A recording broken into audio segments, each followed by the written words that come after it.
Hello and welcome to another episode where we attempt to fall asleep, but we succeed because we have the help of Habibi Spice, aka me. Tonight, we are going to be talking about emotions. Why you feel certain way? Why do we have emotion? Have you ever had somebody tell you you are being dramatic? I bet you have. What is dramatic? What is drama? If you ask a cat what drama is, would it have the same answer as a cow? If you ask a giraffe what drama is or what emotion is, would it have same answer as a horse? We will never know because animal cannot speak. But you know who can speak? We can speak, thankfully. And because we can speak, we can write. And we can explain things. And tonight we are going to be reading Jean-Paul Sartre's explanation for emotion. Because he, unlike a lot of people, use his brain and talk about emotion and what they are. I found this book very old. You can see it is very disheveled. Old pages, very yellow, like my ex-wife teeth. Let's say here it is from 1948, post World War II book, and it smelled like it. Anyway, I'm going to read the introduction of this book and we will see what happened. It goes without saying that you should be laying down, and it goes without saying that you should be preparing to fall asleep. If you are not here to fall asleep, then leave. If you want to be smart and say, I am just here to watch, then be smarter and go to the description of this video and buy merchandise. Yeah? I know you want to dress like a Habibi, so dress like a Habibi. Introduction: Psychology, Phenomenology, and Phenomenological Psychology. Beautiful. Psychology is a discipline which aspires to be positive, unlike my ex-wife. That is, it tries to draw its resources exclusively from experience. The age of associationists is certainly gone, and contemporary psychologists are no longer prohibited from asking and interpreting. But like the doctor, they want to face their object. When one speaks of contemporary psychology, it is still necessary to limit the concept of experience. For, in effect, there can be a host of diverse experiences. For example, one may have to decide whether or not there is an experience of essences or values or a religious experience. The psychologist intends to use only two types of well-defined experiences: that which gives us the spatial temporal perception of organized bodies, and the intuitive knowledge of ourselves that is called reflexive experience. So our life experiences essentially affect our perception. Cool. If there are any disputes among the psychologists as to method, they can bear almost solely on the following problem. Oh, now we have a problem. Who would have thought? Are these two types of information complementary? Should one be subordinated to the other? Or should one of them be boldly discarded? Like my ex-wife. But they are in agreement on one essential principle. Okay. The inquiry should start before everything else. Guess with what? With facts. So we need to look at the fact. If we ask ourselves what a fact is, we see that it is defined by that which one should meet in the course of an investigation, and that it always presents itself as an unexpected enrichment and a novelty in relation to anterior facts. This sentence for me means nothing. It is therefore not necessary to count on the facts to organize themselves in a synthetic totality which by itself might yield its meaning. In other words, if one calls anthropology a discipline which claims to define the essence of man and the human condition, psychology, even the psychology of man, is not and will never be anthropology. Honestly, I was so worried. They are the same. How will I go to sleep tonight? If anthropology is considered the same as psychology. I'm sure at this information you are so relieved now. You might fall asleep right in this second. But I know you will not, because you can't wait to hear the rest. It does not intend to define and limit a priori the object of its inquiry. The idea of man which it accepts is quite empirical. Throughout the world are a number of creatures who present analog natures to experience. Analogous natures. Throughout the world are a number of creatures who present analogous natures to experience.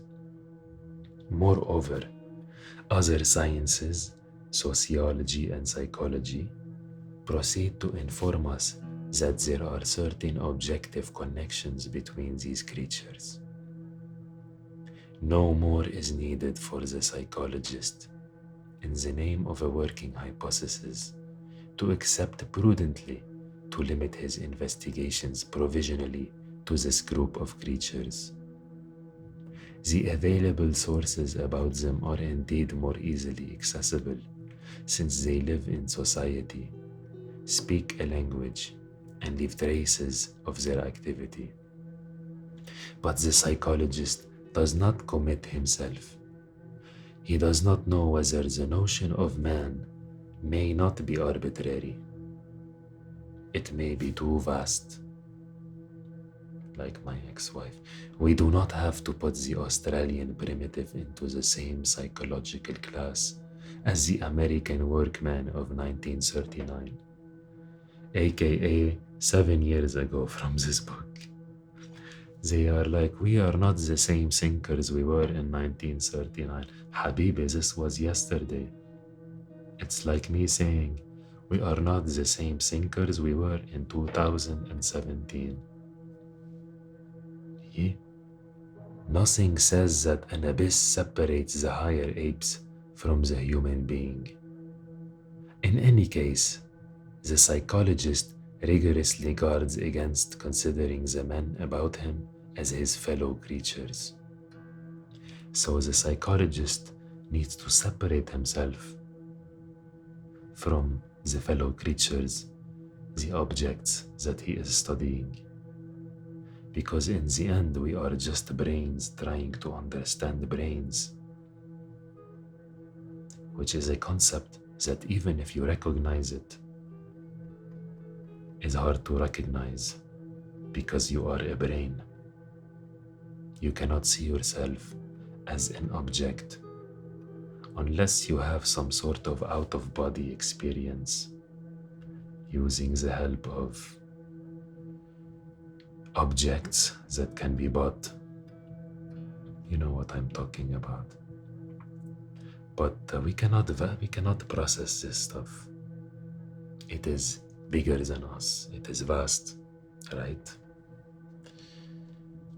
This notion of similitude, on the basis of which one might be able to build an anthropology, seems to him ridiculous and dangerous. The psychologist. He will readily admit, with the reservations made above, that he is a man, that he is a part of the class which has been isolated provisionally. But he will take into consideration that this human character should be conferred upon him a posteriori, and that he cannot, insofar as he is a member of that class, be a privileged object of study, except for the sake of experiments. He will therefore learn from others that he is a man, and his nature as a man will not be revealed to him in a particular way by the pretext that he is himself what he studies. Exactly. Like objective experimentation, introspection will furnish only facts. There is a pencil mark here on this sentence. I like that. This book has been studied by somebody a long time ago, so they mark the sentences that they like.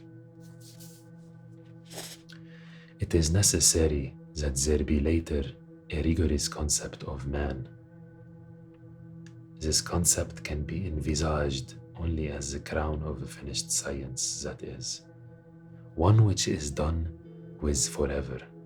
So we cannot say this is what man is, because we are still studying man. It would be still only a unifying hypothesis, invented to coordinate and grade the infinite collection of facts which have been brought, Habibi, I'm sorry, which have been brought to light. Oh, come here, it's okay. This is to say that the idea of man, if ever it takes on a position of meaning, will only be a conjecture aiming to establish Sorry, hold on. Are you okay? Okay, great. That is to say that the idea of man, if ever it takes on a positive meaning, will be only a conjecture aiming to establish connections between disparate materials, and will attain verisimilitude only by its success. Peirce defined hypothesis as the sum of the experimental results which allows us to foresee. Thus, the idea of man can be only the sum of the established facts which it allowed us to unite. So you need to have an idea of your hypothesis of what man is, so you can collect facts and put it in conjunction to that hypothesis and make it make sense. However, if some psychologists were to use a certain conception of man before this ultimate synthesis was possible, it would be a strictly personal act. A conducting wire, as it were, or like an idea in the Kantian sense. What is Kantian? And their first duty would be never to lose sight of the fact that it was a regulating concept. You can still fake it until you make it, which it means. Oh, a man is this. Let's consider this and make study. Is that right, Larry? It follows from so many have you seen the movie It Follows? It's pretty creepy, honestly.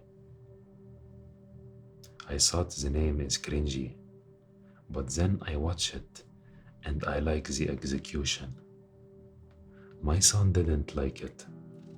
He say it's not scary. Habibi, I'll show you what's scary. Hamar. It follows from so many precautions that psychology, insofar as it claims to be a science, can furnish only a sum of miscellaneous facts, most of which have no connection with the others. I agree. What can be more different, for example, than the study of the stroboscopic illusion and the inferiority complex? This confusion is not due to chance, but to the very principles of the science of psychology. To expect the fact is, by definition, to expect the isolated, to prefer, because of positivism, the accidental of the essential, the contingent of the necessary, disorder to order. It is on principle to cast what is essential into the future. That will do for later, when we shall have assembled enough facts. So you will collect some facts or some realities, and you say, this is enough for now. We shall make more research and see if we are correct. In short, psychologists do not realize that it is just an impossible to get to essence by accumulating accidents as to reach one by adding figures to the right of 0.99. If their only aim is to accumulate details of knowledge, there is nothing to be said. One simply does not see what interest there is in these labors of a collector. But if they are animated in their modesty by the hope, in itself praiseworthy, that later on the basis of their monographs, an anthropological synthesis will be realized, they are in full contradiction with themselves. It will be said that this is precisely the method and ambition of the natural sciences. The answer to that is that the natural sciences do not aim at knowing the world, but the possible conditions of certain general phenomena. Like, why does it rain? Oh, because there is a cloud. Where does a cloud come from? Maybe you are sad, so a cloud came and sat behind your head, above your head. Maybe you think that there is a cloud because you are sad, but in fact the cloud only is here because of natural phenomena. You see what they are saying? So if you think the world is making you sad or is behaving a certain way because you are sad, you are wrong, Habibi. The world does not care about you. So you have to care about yourself and make yourself fall asleep because your body needs it.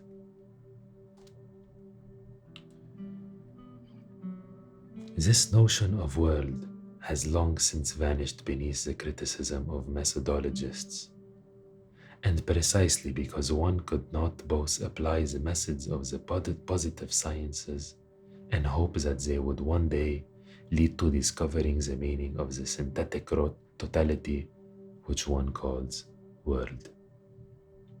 But man is a being of the same type as the world. It is even possible, as Heidegger believes, that the notions of world and of human reality are inseparable. Psychology should resign itself to doing without human reality for precisely that reason, supposing at least that this human reality does exist. They are asking, are we even real in the end? Applied to a particular example, the study of the emotions, for example, what will the principles and the methods of the psychologist give us? First of all, our knowledge of the emotions will be added from without to other knowledge about the physical being. The emotion will present itself as an irreducible novelty in relation to the phenomena of attention, memory, perception, etc. You can, indeed, inspect these phenomena and the empirical notion of them we built following the psychologists. You can turn them about again and again as you please, and you will not discover the slightest essential connection with emotion. All the same, the psychologists grant that man has emotions because experience teaches him so. So if you have a child and you do not teach him that he should be sad, will he not be sad? Is this what they are saying? Or maybe they are saying that our emotions only exist because of the way we built society, and that indeed our emotions do not need to exist in order for the world to exist as it is. Thus, emotion is first of all and in principle an accident. There we go.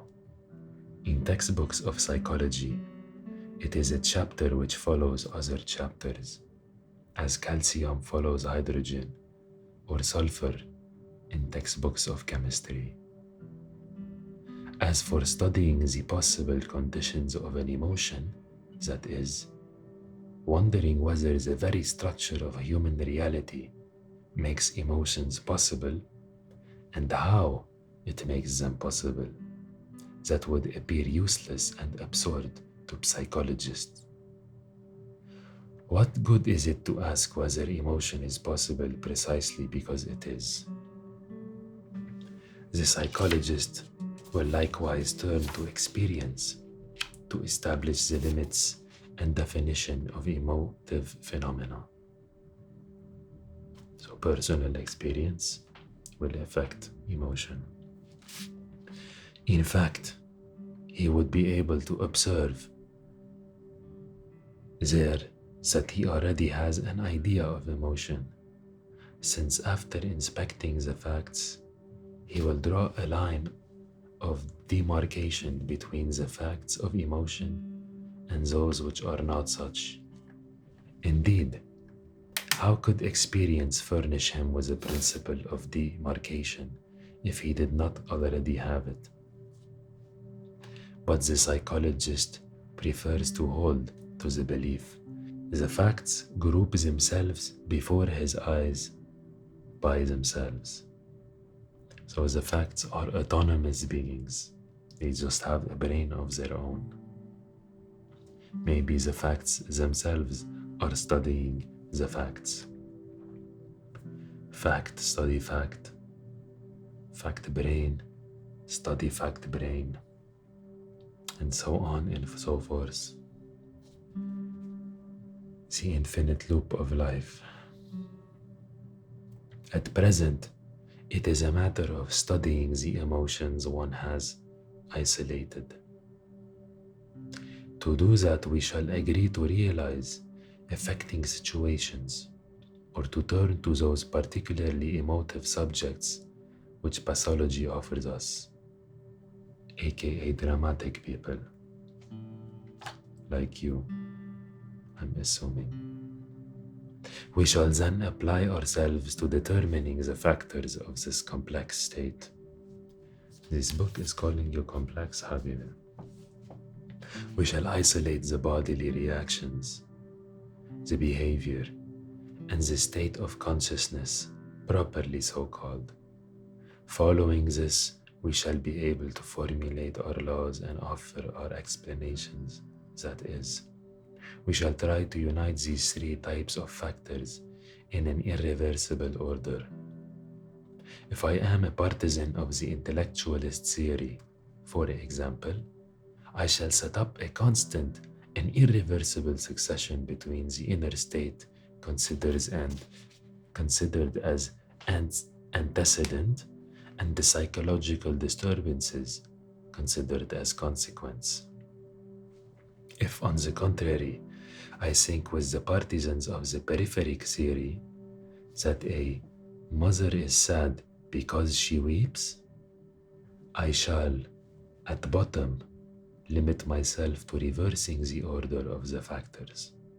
In any case, what is certain is that I shall not seek the explanation or the laws of emotion in the general and essential structures of human reality, but in the processes of the emotion itself, with the result that even when it has been duly described and explained, it will never be anything but one fact among others, a fact closed in on itself, which will never permit either of understanding a thing other than itself or of grasping by means of its essential reality of man. It was in reaction against the inadequacies of psychology and psychologism that about 30 years ago, a new discipline was constituted called Phenomenology. Its founder, Husserl, was struck by this truth. Essences and facts are incommensurable, and one who begins his inquiry with facts will never arrive at essences. If I seek the psychic facts which are at the basis of the arithmetic attitude of the man who counts and calculates, I shall never arrive at the reconstitution of the arithmetic essence of unity, number, and operation. However, without giving up the idea of experience, it must be made flexible and must take into account the experience of essences and values. It must even recognize that essences alone permit us to classify and inspect the facts. So now not only we have facts, but we have essence as well. So two players in the game. If we did not have implicit resources to the essence of emotions, it would be impossible for us to distinguish the particular group of facts of emotivity among the mass of psychic facts. Since one has had implicit resource of the essence of emotion as well, phenomenology will therefore prescribe that we have explicit recourse to it, and by concepts that we set up the content of this essence once and for all. One understands well enough that the idea of man can no longer be an empirical concept, the product of historical generalizations, but that, on the contrary, we have to use, without mentioning it, the a priori essence of human being in order to give a somewhat solid basis to the generalizations of the psychologist. But besides psychology, considered as a science of certain human facts, could not be a beginning because the psychic facts we meet are never the first ones. This book is kind of heavy because it is separating our emotions from everything else. Whereas as humans, our emotions are connected, they are tethered to everything. I want to eat because I am hungry or I am hangry. Why are you being dramatic? I'm hungry. Yeah? You think they had the word hungry in 1948? Probably not. That is probably why they wrote this book. Because being hungry is directly affected by the world. There is no food in front of me. I am not eat it. I am hungry. I am hungry.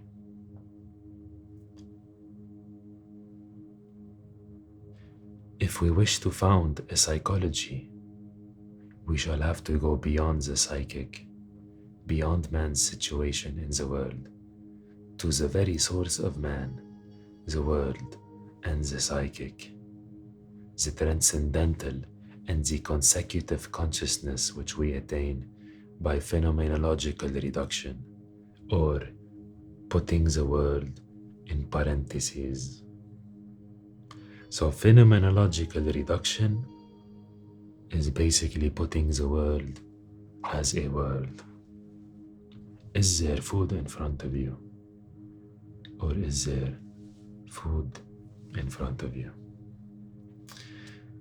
It is this consciousness which must be interrogated, and what gives value to its responses is precisely that it is mine.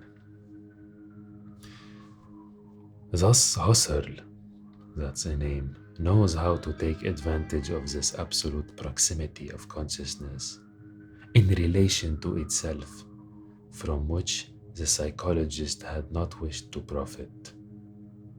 He takes advantage knowingly and with full security, since every consciousness exists to the exact extent to which it is conscious of existing. Wow. This is why they say the people who are stupid are happier. What is the expression? I forgot.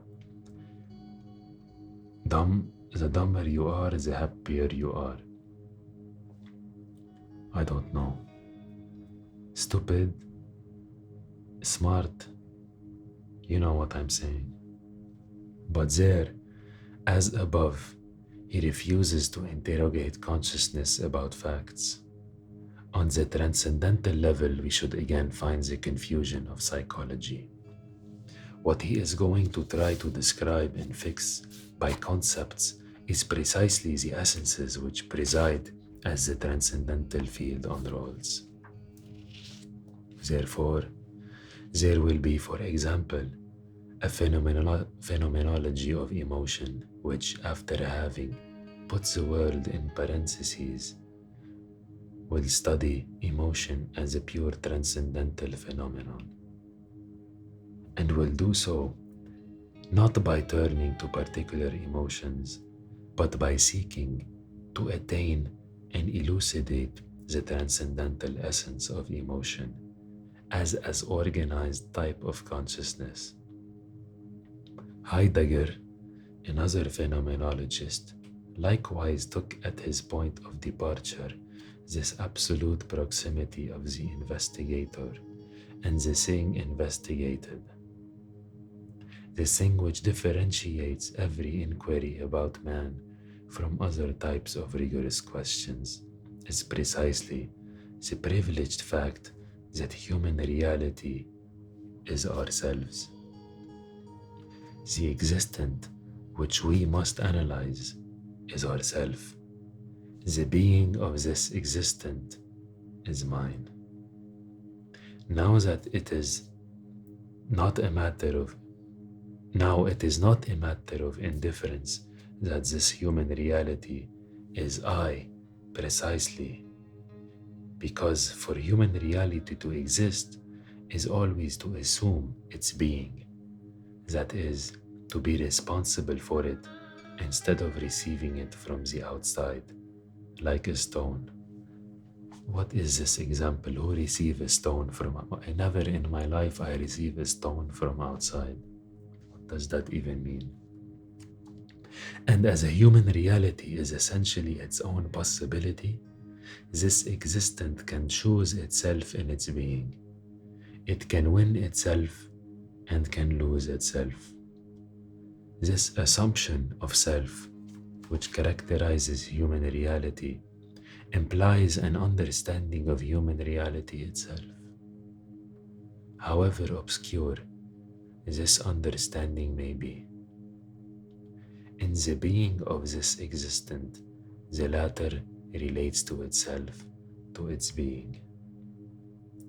In effect, understanding is not a quality coming to human reality from the outside. It is its characteristic way of existing.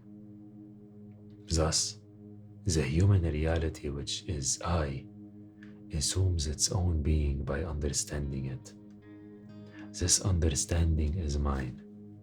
I am, therefore, first, a being who more or less obscurely understands his reality as man, which signifies that I make myself man in understanding myself as such. So, in order for us to be human, the mere fact of us understanding that we are human means that we are human. Because the word human, who gave it to us?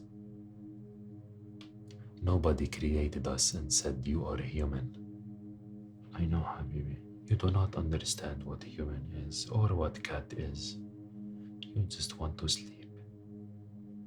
You just want to be a small cat. And that's okay. In order for this cat to exist, he does not need to understand himself. He does not need to analyze his consciousness.